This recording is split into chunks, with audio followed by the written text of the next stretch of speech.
Thank you very much, and we continue our scientific program, and I'm delighted and I have the pleasure to introduce Professor Eric Wieschaus, Nobel laureate of Physiology and Medicine in 1995. Of course, you can read all the biographic data when you go on Google and start to search for him, but I'd like to just highlight some points of his life. He was born in the States, in Indiana.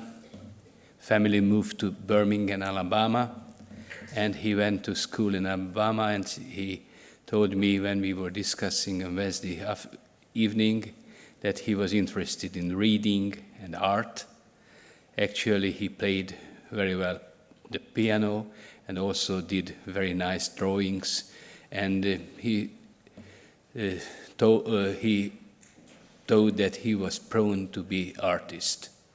But as usual, something happened in his life, and in the 60s there was a big race between the United States and Soviet Union, and both sides realized that it's worth putting money and efforts into science, and therefore early on talented students were selected at high schools. As Eric told me, he was surprised when he was chosen to a scientific camp, and he was able to travel by train, which means something in the United States, and he went to Kansas, Lawrence, and enjoyed some time when he was able to dissect living creatures and see that what biology really means.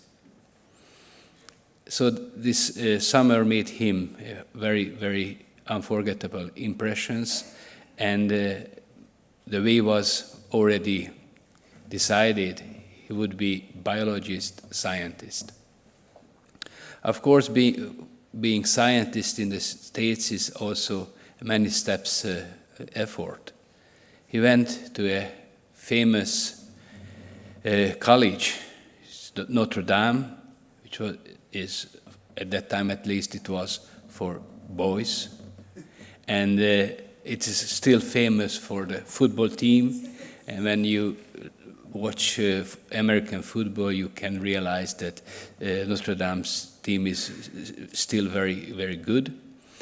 And he studied biology as major, and as very often in the States and in other countries, including Hungary, students are not well supported by the parents. He had to seek for some job, and he went and found a job which was not so challenging, but was interesting.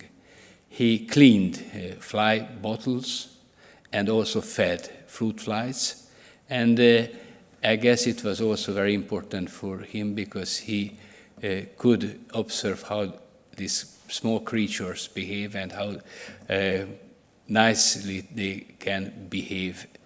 So, to cut it short, during the Vietnam War time, he was not prone to go to the army, and there was choice to go to another university. He went to New Haven, to Yale University, and started to work in lab. And sooner he realized that he was the person who knew a lot about the fly's behavior, but didn't know too much about the genetics of the flies. And the story started, and the story starts when one has a good mentor. It is very important, which I'd like to highlight here, that if you are interested in something, just go and do it.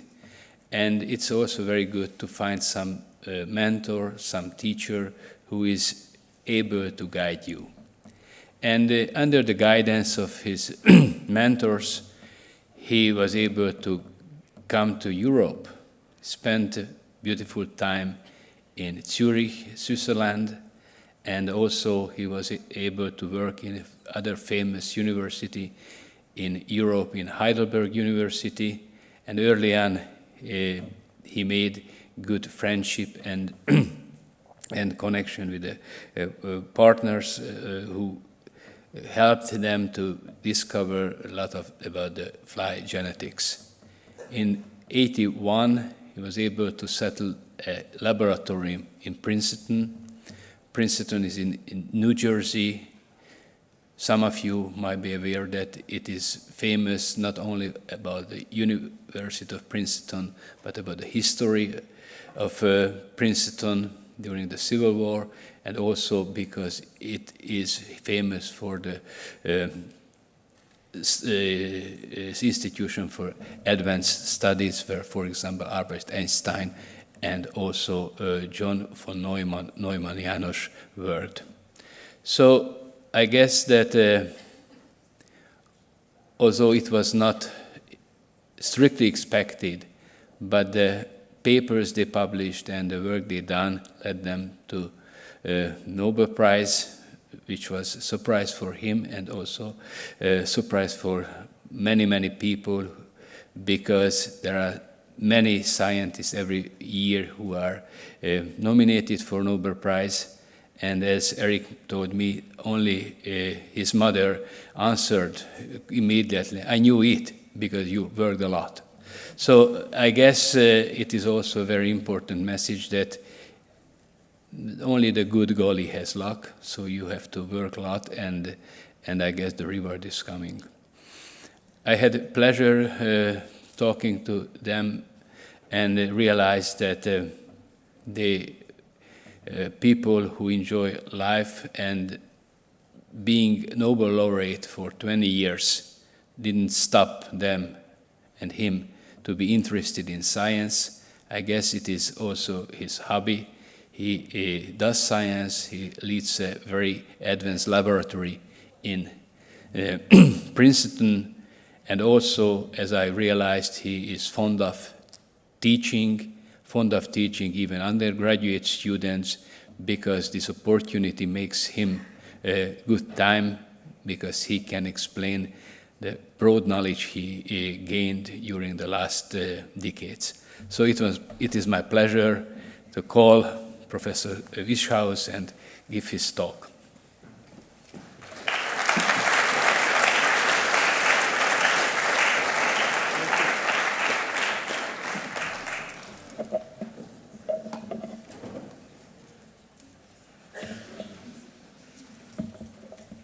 It has been a great pleasure for me over the past 2 days to visit Szeged and to spend time with many of you who I see in the audience that have also spent time with me in the mornings, showing me and letting me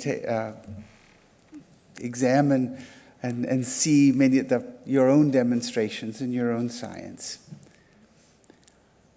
Very often for a scientist, a certain critical, particularly true for a biologist, a certain critical observation will set the path of their scientific career. For me, as a young student, one of the things that amazed me most in biology, and I think is still one of the most fundamental problems in biology, is the fact that every one of us in this room began their development as a single, simple cell, a fertilized egg. And through the course of our own embryonic development, that fertilized egg developed into a body as complex and remarkable as our bodies, any of our bodies here. The first slide just shows images of human development and illustrates, again, this idea that if you look early at the moment of fertilization, the egg looks very simple. But over the course of 1 to 2 days in human development, this individual cell divides and assumes an increasingly complex organization and form. This is true not only for human embryos, but also true for fruit fly embryos in the next slide see essentially the same pattern, although the development is much more rapid over the course of 3 hours. Initially, at fertilization, you see no structure and no form in the embryo. This fertilized egg divides to make a blastula or a blastoderm of about 6,000 cells. And at this stage, almost immediately after this stage, individual cells in different regions of the embryo begin to do different things. And so a fold will form here that brings future muscle cells, mesodermal cells, into the interior. A fold here happens to separate the head of the embryo from the tail of the embryo. And the natural question that one would ask is, how is it that these cells, that if you look at every embryo in this position, this fold forms, the head always forms here, how is it that these cells that have the same DNA begin to do different things? How is the pattern of development established? As Trudy Schupbach presented you in the previous slide, in Drosophila, in fruit fly embryos, we have learned that almost all of these processes depend on differential gene activity, and we know the names of the genes. The initial pattern of the embryo is set up during oogenesis in the mother, and ultimately in the embryo results in a set of transcription factors or proteins that are distributed, as you can see in this cross-section of the embryo, only in certain cells. Those maternal proteins then activate a second set of genes that are transcribed in specific cells in the embryo. And these are the genes that set up basic patterns. We can think of them as master control genes. The genes in the embryo that express these two genes, twist and snail, will become mesoderm, will become muscle. And it's the expression of these genes in these cells that sets up the pattern. And what you can barely see in the image here, and what will be actually the subject of today's talk, is that the moment the cells in an embryo become programmed to specific fates, that is, the moment they express these master control transcription factors, the presence of those gene products in the cell drives an immediate change in the shapes of the cells, the movements of the cells, the physical properties of the cells, such that these cells that were initially on the outside of the embryo now fold and move into the interior.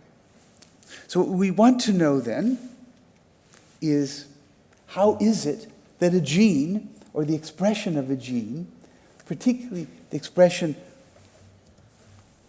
of a gene like twist and snail that are transcription factors and are in the nucleus and bind DNA, control the activity of other genes, how do they actually control cell shape?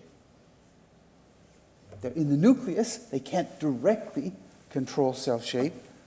And so what we've learned in flies over the past 20 years or so has been, and these images are going to be hard to see, but that these genes produce the cell shape changes that are associated with mesodermal fate by controlling the expression of other genes. One particular gene is called folded gastrulation, and we've learned that in the future mesoderm cells, you can barely see here, the genes are expressed in those cells and activate a pathway, a signaling pathway, very similar to the kinds of signaling pathways that Trudy Schupbach talked about, that ultimately result in a localization of myosin protein on the ventral side of the embryo, as you can see here. Myosin is a protein that you've probably heard about. Myosin is the protein that it produces force in our muscles by interacting with actin. And the localization of myosin to a specific region of the embryo allows the embryo to put force in one place and not in another. So again, the localization of myosin here on the outside of the embryo, on the apical surface that we just saw here,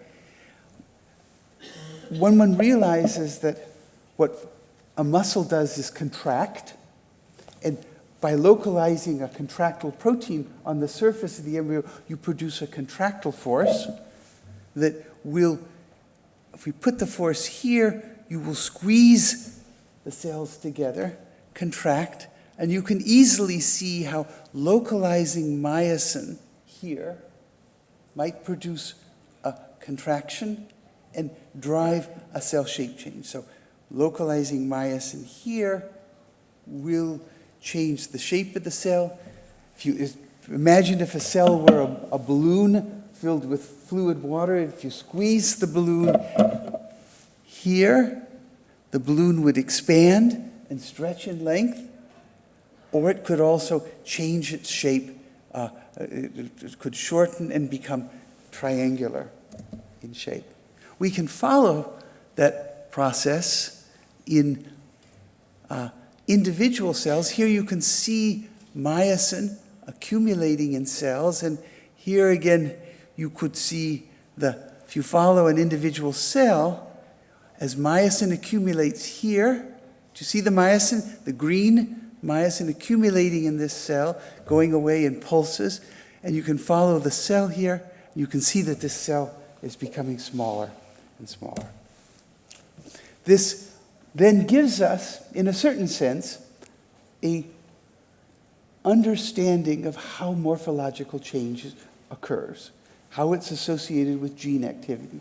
You program the cell to a specific fate using a transcription factor, and that transcription factor, in this case twist and snail, governs the localization of myosin to a particular region of the cell, and by localizing force, contractile force, to one region of the cell, you will produce a change in the shape.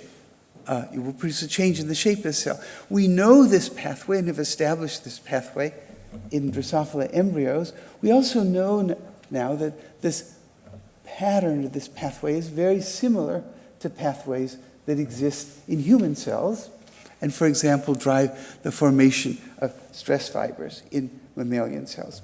So what I've just described to you would be the kind of description for morphology, morphological change that occurs in an embryo that you will get or that you will see in the textbooks that describe embryonic development. The question, though, and this is always true in science, that when you come to understand a process at the cell biological level, at one level, from the genetic level to the cell biological level, what you want, and you look at it again, you begin to ask questions that actually demand different scientific approaches. So again, what we're looking at here is the ventral side of the Drosophila embryo. These are the mesodermal cells that are undergoing the cell shape change. The myosin that is accumulating on the apical surface of the cells is accumulating right here. You put a contractile force here, and the whole rest of the cell changes and ultimately produces a fold that internalizes these cells.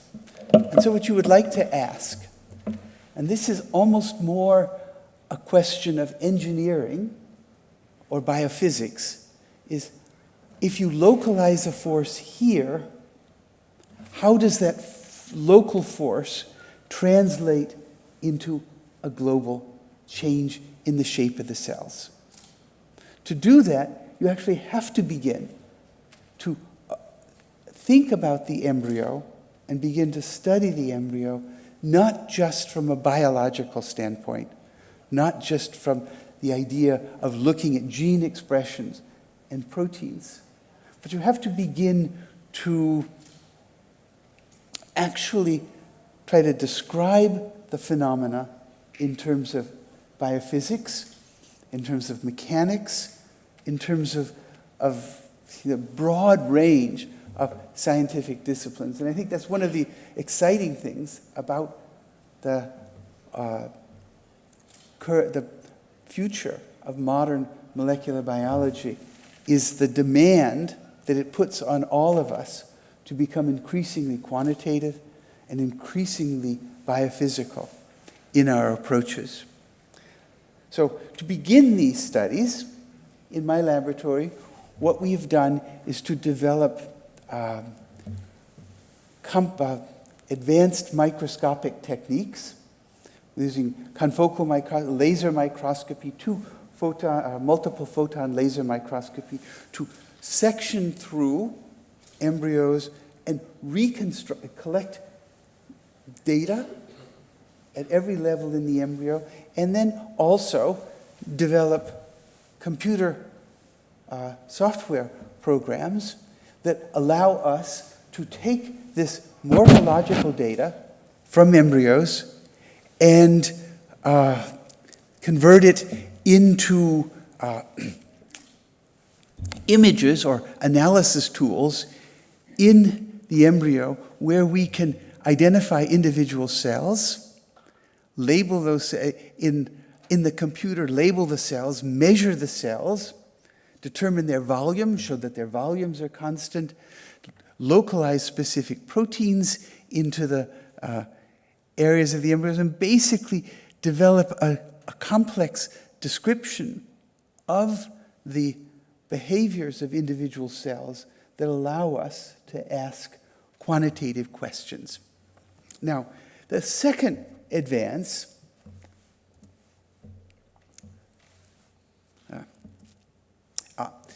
and for many years, for the past 5 to 10 years, our analyses then focused on the behaviors of individual cells.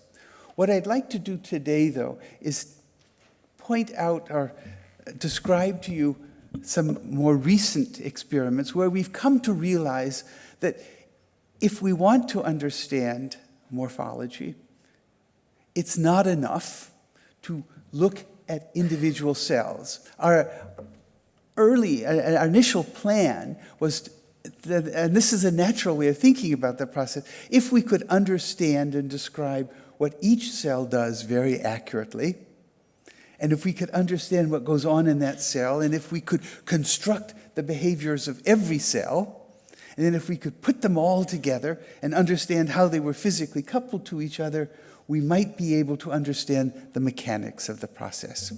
And that's a good idea. It turns out to be computationally and experimentally very complex. And so what we wanted to do was to develop an alternative way of thinking about embryos, and also one that raises the question of really what is the right unit for thinking about morphological change. We've talked about morphological change as the sum of individual cell behaviors, but maybe maybe a better procedure is to think of morphological change as a property of the entire epithelial sheet, and that you put forces not on individual cells, but over the whole sheet. And can we understand the physical properties of a sheet of cells that will produce the folds? So to begin to follow this second approach, we developed a technology where we would inject tiny fluorescently labeled beads into the embryo. And here we're looking at a living embryo where the nuclei have been labeled with green. And we can inject the beads into the embryo, and we can track the behavior of all the cells in the embryo.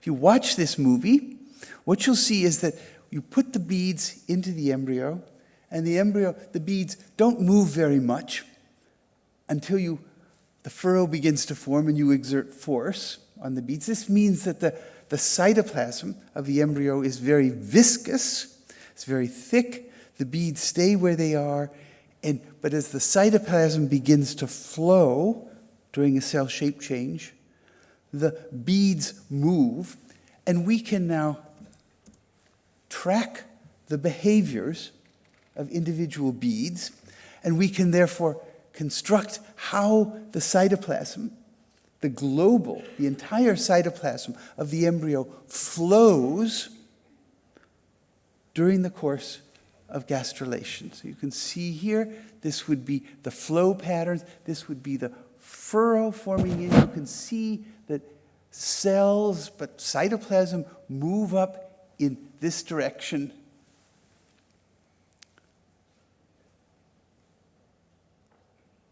In this pattern. Now, this gives us a global description of the behaviors of all the cells. And this is a cartoon that I've just drawn, and what it suggests is that if you look at the embryo, and we can think of the embryo as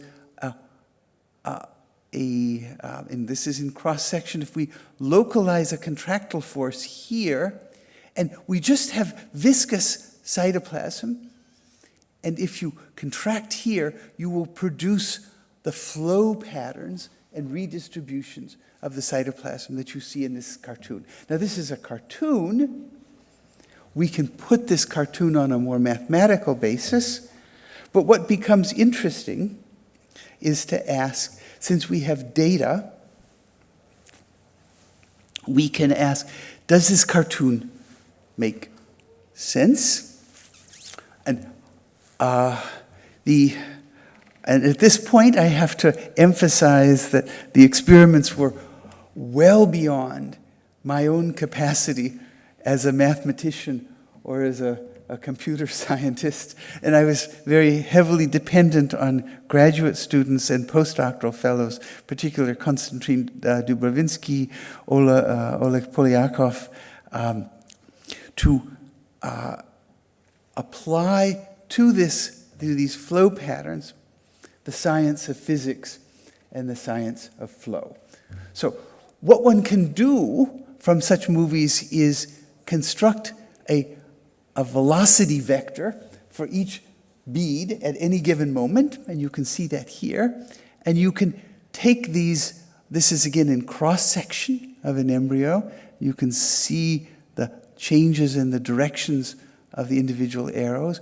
You can then predict a pattern of flow for the cytoplasm.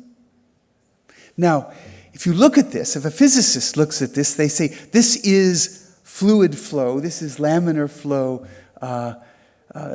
and you look at this, you see it that way, but you can actually test whether the patterns that we're seeing really follow the laws of physics for laminar flow. And those laws are called the Navier-Stokes Equations, or in very viscous fluids, the Stokes Equations. And the way they work is to say that if this pattern is really just simply laminar flow, then if you take any area here, arbitrarily choose an area, and you look only at the vectors on the boundaries of that area, you can predict the flow pattern for all the other vectors. You can mathematically calculate the predicted vectors that would be required if this pattern were simply physical flow.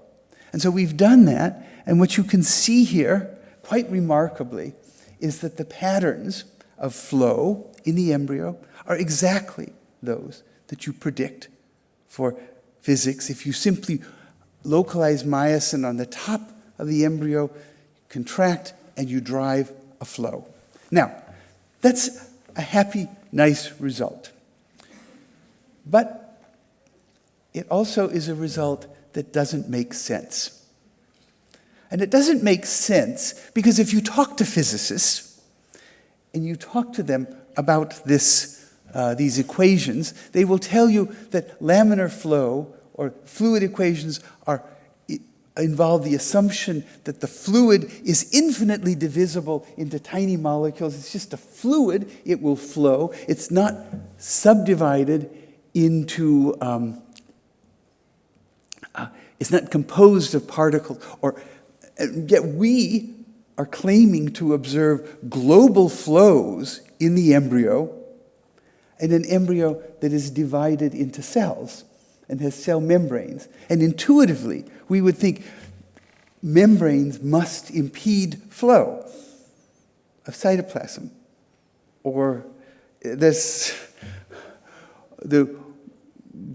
or at least one would imagine that the global flows of cytoplasm should not, the results would argue that global flows of cytoplasm aren't being constrained by the fundamental principle of biology, is that all cytoplasm is partitioned into cells with cell membranes. It means that cell membranes don't make any difference. This does not make sense. Maybe. At least it's an example of how a scientific experiment will force you to think again about our biological assumptions. So one of the experiments that Bing He in the lab did was, rather than inject the beads into the embryo and allow the beads in the cytoplasm to flow with the cytoplasm, he developed a technique to actually attach the beads to the plasma membrane itself. And now he has beads on the surface of the cells rather than inside the cytoplasm. And now he's going to make the same movies and ask, if a bead is stuck to the membrane, is its flow pattern different than if it's in the cytoplasm? And the remarkable thing was that there's no difference. For the bead moves and flows in the same pattern, whether it's stuck to the membrane or not. And so what this means is that, in contrast to almost all of our thinking in the past, where the shape of a cell is determined by forces that are generated in the membrane of the cell, that the membrane of the cell, in this particular case, does not seem to be exerting forces or impeding or blocking the process. That instead, the membranes are relatively weak versus the forces that are driving the flow, and membranes move with the flow. Okay, so that tells us, that's an interesting idea. So membranes then are not important. It's not important to the embryo, you might think, to have cell membranes. And so we can test the role of these lateral membranes genetically, because these are fruit fly embryos. So we ask this, is the subdivision of the embryo necessary for normal morphogenetic movements of gastrulation? This would be a hard question in almost any animal, because, as you know, we're all made up of cells. But one of the special features of Drosophila development, in part because the embryo develops so rapidly, is that after fertilization, the initial mitoses, the initial DNA replications in the embryo occur with DNA replication, and then the nucleus divides, but the big cell doesn't divide in two. Instead, the two nuclei then moves apart, and the cell remains a single cell. The nuclei divide again and again until there are about 6,000 nuclei in the cell, and then simultaneously, all of these nuclei become separated into individual cells. And flies do this. Embryonic development in flies is very rapid. 2 hours and you get 6,000 cells. And so it's only able to do that, develop that rapidly, because it separates the division and replication of the nuclei from the subdivision of the embryo into cells. So the fly embryo begins with a program that's maternally supplied. This is fertilization, replicate your DNA, make another nucleus, go through mitosis, go through mitosis, go through mitosis, and it does the same repeated program over and over again, using the gene products that the mother supplies to the embryo. At a certain time, when there are 6,000 nuclei, the embryo stops dividing and begins to do something new. And when it begins to do something new, it requires new gene products and new transcription.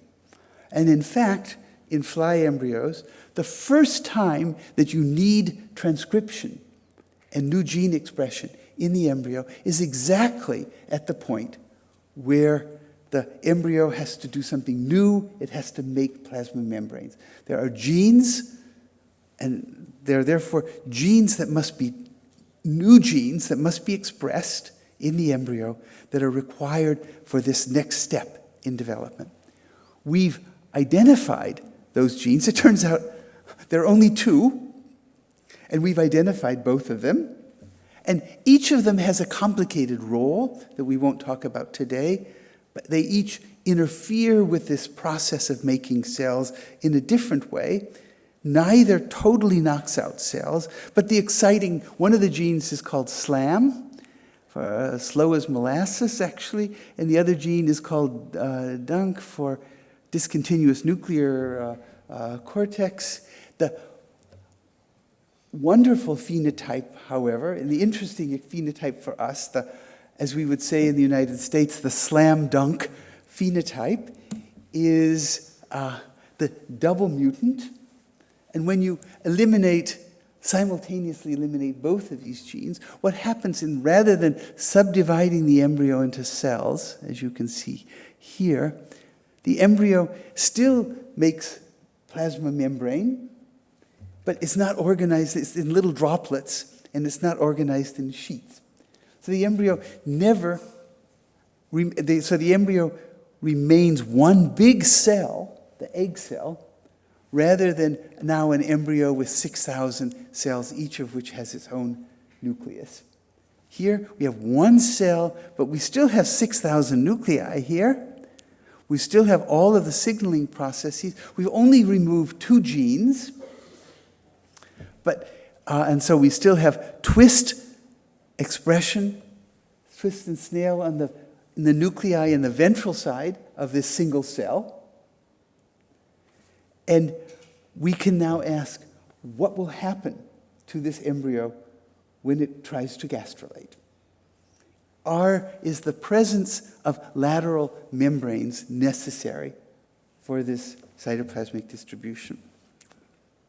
So, what I'm going to show you in the first image here is just the way we look at a normal fly embryo. This is the outer surface of the egg. This is the yolk. You can maybe make out individual nuclei here. And you will watch. And this is the beginning process of gastrulation, and the endoderm and mesoderm move up and move through this process. It's actually a quite beautiful process. It takes about 20, 30 minutes to watch. We'll watch it one more time. You can see individual nuclei. Maybe if your eyes are very good, you can make out the membrane that's pushing down between adjacent nuclei. It's very hard to see here.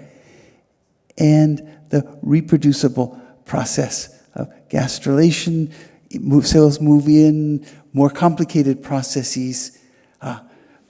Now, we can then ask, in the lower embryo,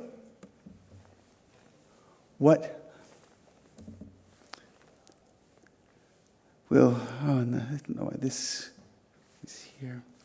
So this is not, so we can see the embryo is beginning to gastrulate, the movement, everything is remarkably normal.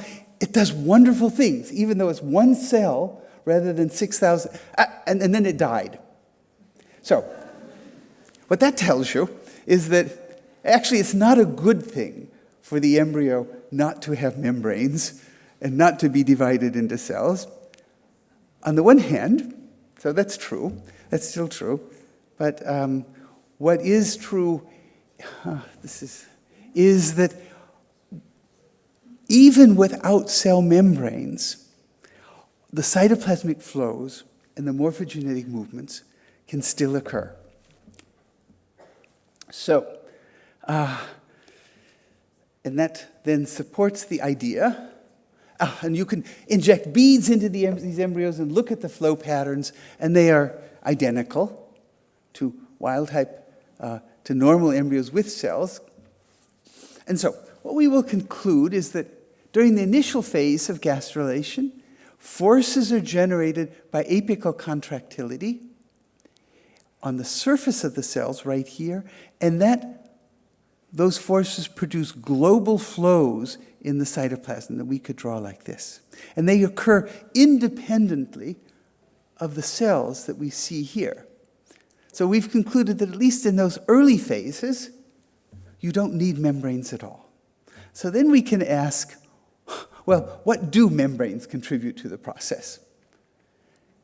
Is it enough? Is surface force generation and viscous cytoplasmic flows, can we account for the whole sequence of events? And if we look at the embryos in greater detail, what is it that slam dunk embryos can't do? This is a time course here, and you can, and again, we're having trouble with the projecting or seeing, but the process is, initially the nuclei are uniformly distributed in their cytoplasm. As you begin to contract, the nuclei and cytoplasm get pulled up to the surface here and then flow down in this direction. And then what happens is that there's a second phase where after the cells become very long, they suddenly become short, and it's that process of shortening that actually determines the invagination that you cannot see, but you can imagine as being present there. And if we look at slam dunk embryos, this part of the movement they do fine, but this part they don't do very well at all. And so what one would like to do is to understand what is the relationship between putting force here, producing a flow, and then producing an invagination. The flow doesn't produce an invagination. The flow doesn't pull the apical surface into the interior of the embryo. What could pull the apical surface of the embryo? And what we have to approach this problem, what Oleg Polyakov, as a graduate student in the lab, has begun to do is to establish biophysical models. And I'm going to go over these very quickly. But the essential idea is that you can build the question that you would like to ask about any morphogenetic event is that there's an active component, that's the chemical constriction of actin and myosin that produces force, does chemical work to produce a redistribution, produce force, and then there are regions of the cell that respond passively to force generation here. And we're going to think about those passive responses as though the cell is made up of a whole bunch of springs, or the surface of the cell is made up of springs, and you all remember, have some sense of the whole property of a spring is that you can put pressure on a spring, you can stretch a spring, and it stores potential energy. And then you can release the spring, and it will move back to its original resting length. So Oleg is going to model the cell as though it's made of a bunch of springs, and then he's going to say that to stretch the spring, we have to do work, and the morphology of the cell, the change in morphology in the cell after you do work is going to depend on which springs can be stretched most easily. So a spring will have a constant, and it costs energy to expand the spring. So the more energy, if you do a certain amount of work, the cell will expand where the springs are the weakest. And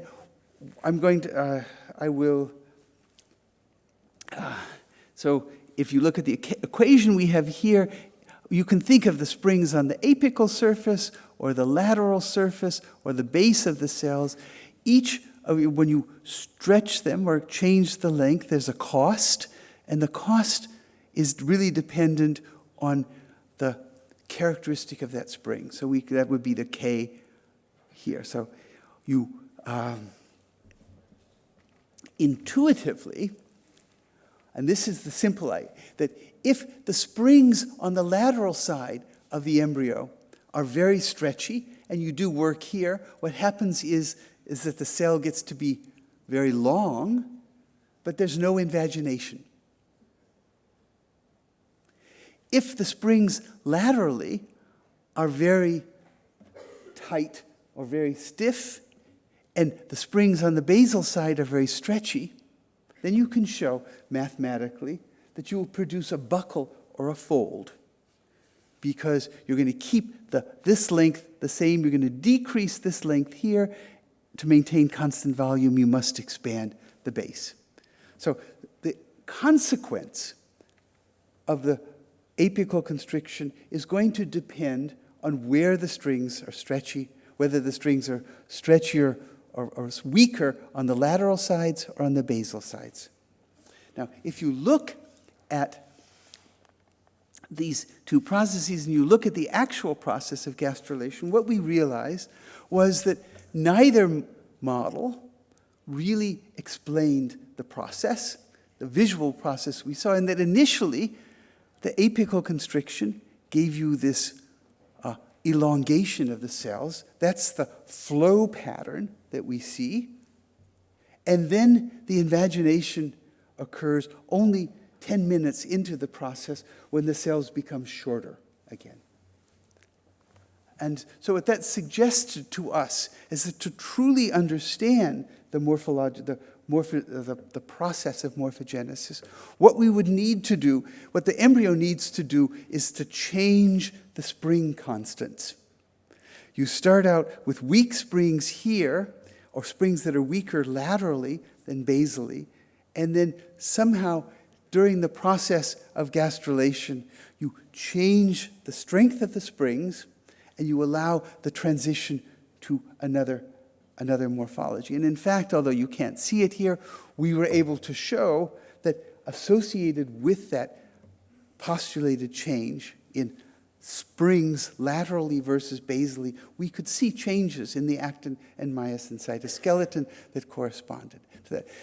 The interesting idea here, though, is that you do chemical work, you do contraction, and you elongate the cell.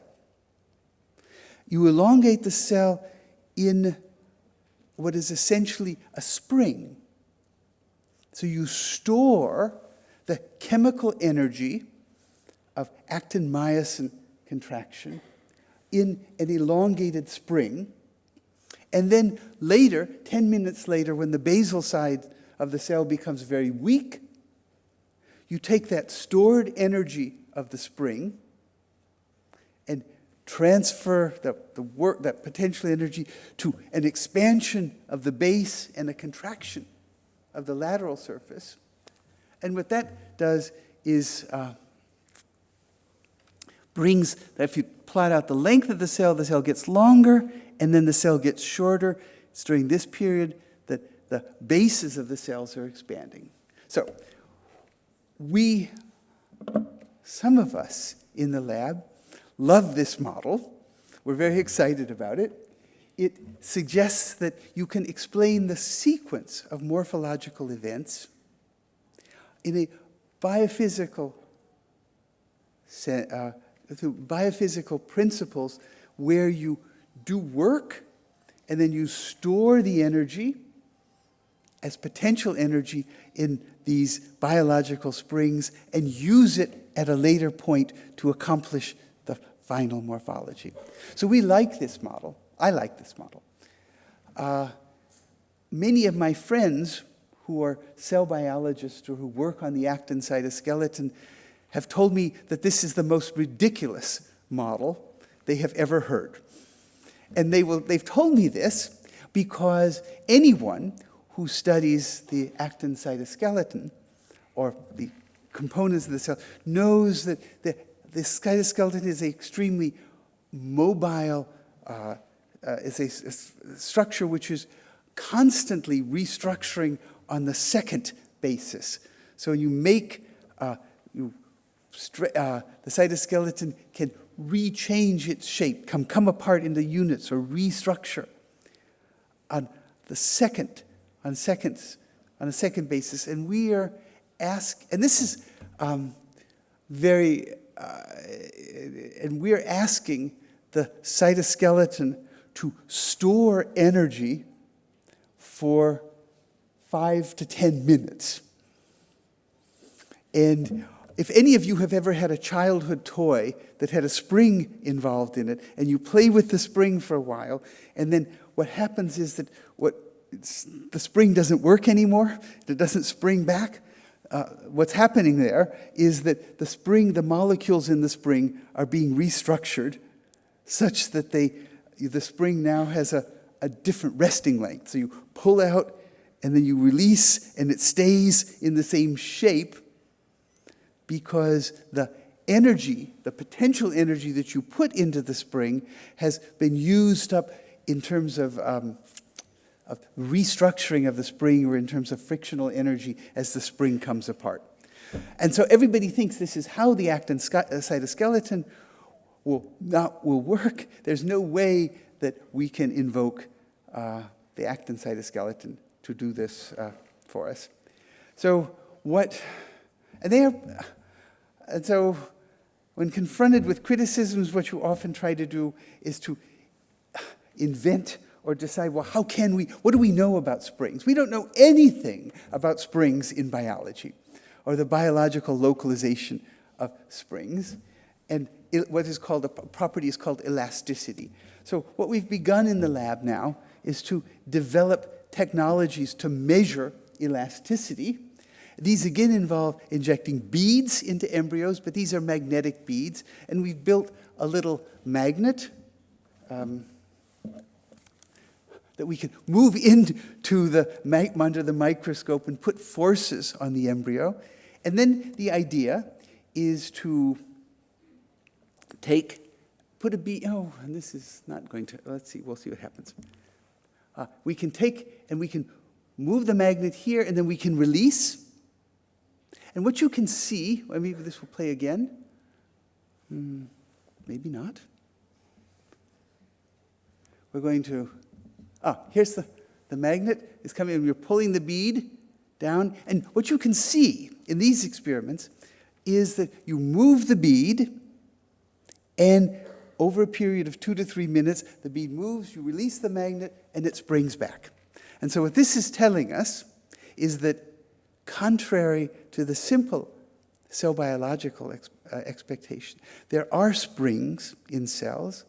The surface of the embryos are elastic, and we can actually do measurements of this recoil, and we can calculate the amount of time, what's the half-life for storing energy in biological springs, and it's on the order of about 5 minutes, which is fairly close to what we need for the morphological processes that we're working with. So we're excited about these results. These are preliminary results. We need to refine them or make them better. I'd like to end, though, the talk just by stepping back a little bit. All of the experiments that we've talked about are experiments in fly embryos. And of course, they would only be possible in using an organism that produces embryos for us in the lab and is easy to work with, and that we can do genetics on, but we could ask whether these phenomena, this gastrulation phenomena and the role of twist and snail in directing cells to localize myosin to drive movements and changes of cell shape, whether these pathways we discover are really only characteristic of flies.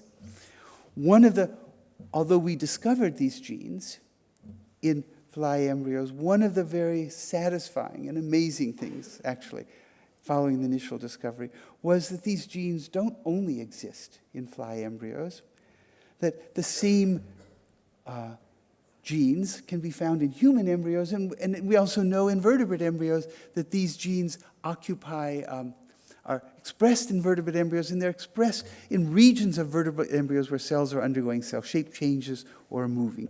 So these are genes which play essential roles in driving cell programs that involve movement and change in shape. And the other interesting thing about these genes is that because they're in humans, we care about them a great deal, and we also know that each of these genes, and the genes that we've talked about, many of the genes we've talked about in these pathways, are associated, not only expressed in early embryos, but they're associated with birth defects in humans. Kotzen syndrome is associated by mutations in the human twist gene. We also know that in these genes, their expression must be very precisely controlled. They're expressed in the embryo. They're usually not expressed at high levels in adults. But expression of these genes, particularly in benign breast tumors, in cancer, is known to be the major factor, one of the major factors to drive metastases and movement of the cells from an isolated tumor out through the body. So these genes have extraordinarily important roles in humans. And one of the great messages is that because we've learned over the past 20 years that all organisms on this earth share the same genes, we can understand human biology and disease by studying these genes in flies. And it gives us, I believe, for the coming century, an extraordinary power as scientists to be able to understand deeply how these processes work, the biology, the biochemistry, the biophysics of gene activity that matter to us in humans, but cannot really be easily investigated in humans, but can be investigated in flies. I stand before you as a Nobel laureate. I know in my heart that me and the King of Sweden would never have met as a scientist if the experiments that I had done only had relevance for understanding fly embryonic development. They would be highly regarded. People would say, yes, they're good experiments. But I think we all understand that ultimately, much of the importance of the work that we do as scientists relates to our lives as human beings. The critical thing, though, that we have to also understand is that knowledge in science is valuable, intensely valuable. Anything we learn that's reproducible and deep is valuable, and that we cannot predict the consequences or the value of what we do. The full value. When we did the experiments to isolate twister snail or to understand gastrulation, we had no idea of their long-term human importance in human biology. And that's the great pleasure that I can tell all of you who are considering careers in science, that it is a wonderful thing to become fascinated by nature, to try to discover something new, and then later to watch as other scientists begin to use your discoveries to build a deeper understanding of biology. So I'll stop there. Again, to thank the people who did the specific experiments that I've talked about today. They were done over the past 10 years, were begun by the postdoctoral fellows Adam Martin and Matthias Kaschuber, with undergraduates Michael Gelbart, Zia Khan, who supplied much of the analytical work. The more recent work in our lab on the phenomena that I talked about is Bing He, Mo Weng, Oleg Polyakov, and Konstantin Dubrovinsky. Thank you very much for your attention.